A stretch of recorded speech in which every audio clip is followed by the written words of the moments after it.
Nate, Quarry, very impressive victory today. The ending was a little bit controversial. Tell us how the fight went down today.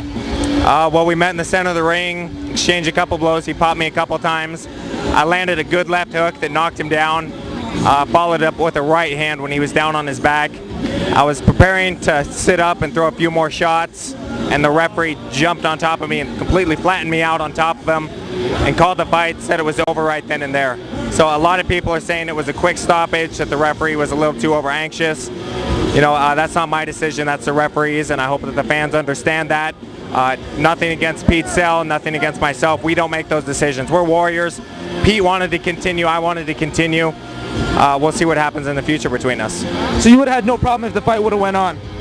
Actually, when the referee jumped on me, my first thought was, please don't let it be over this quickly. I wanted to have a bit more of a battle. I was so excited. I knew Pete was coming in shape, and he was a very tough guy, especially after seeing his fight with Phil Baroni. I figured this was going to go a lot longer, but you know, I just happened to catch him with that hook and then the right hand, and the ref jumped in.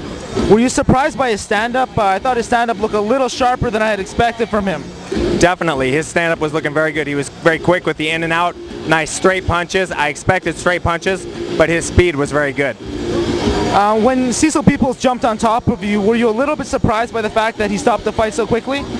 I was a little bit surprised, but just in the heat of the moment. You know, you can always look back and say what could have been, but when you're in the situation, you got to make split decisions, and you just have to go with that. We saw Mike Swick today. He looked very impressive. He's 185, you're 185. You're almost on similar levels in the UFC. There's a possibility that maybe you could meet down the road. I don't understand he's one of your friends. What are your thoughts about that fight, and would you fight him? If that's a necessary evil, then we would both definitely take that fight. You know, he's had controversial problems with Chris Lieben in the past. That may be one that the fans would want to see before myself and Mike Swick. You know, so we've actually talked about it, and you know, we'd like to avoid each other for as long as possible, but should that eventuality happen, we're both prepared. We're both warriors, and we're ready. You've had a couple fights now.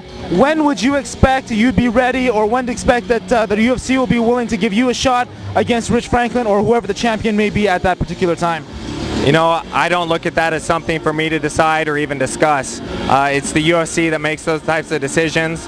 I would prefer to take my time on the road to the title, hopefully allow things to continue to go my way, get more experience in the octagon. Rich Franklin's had a lot of fights. He's an excellent fighter with a lot of heart. I have no desire to rush right into a title fight. And my last question, actually two last questions. We got Randy Couture. He's going to be facing Jeremy Horn. It's going to be a very, very interesting fight. Obviously, he's your coach. What do you think will happen in that fight, and how do you see that fight playing out? Randy Couture fighting, what's his name? I'm sorry. Mike Van Arsdale? Yeah, Mike Van Arsdale, I'm sorry. Well, Randy is definitely the seasoned veteran. He does not get tired. You saw Mike Van Arsdale start to slow down a little bit in his last fight, so I think Randy's just constant pressure is going to wear out Mike, and Randy will be victorious. And any word for the Nate Quarry fans out there who'll be watching you, who watched you today and will be watching you in the future?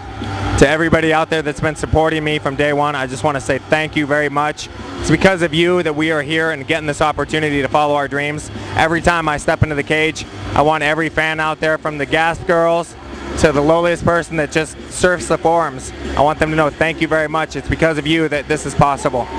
Thank you, always a pleasure. Thank you, sir.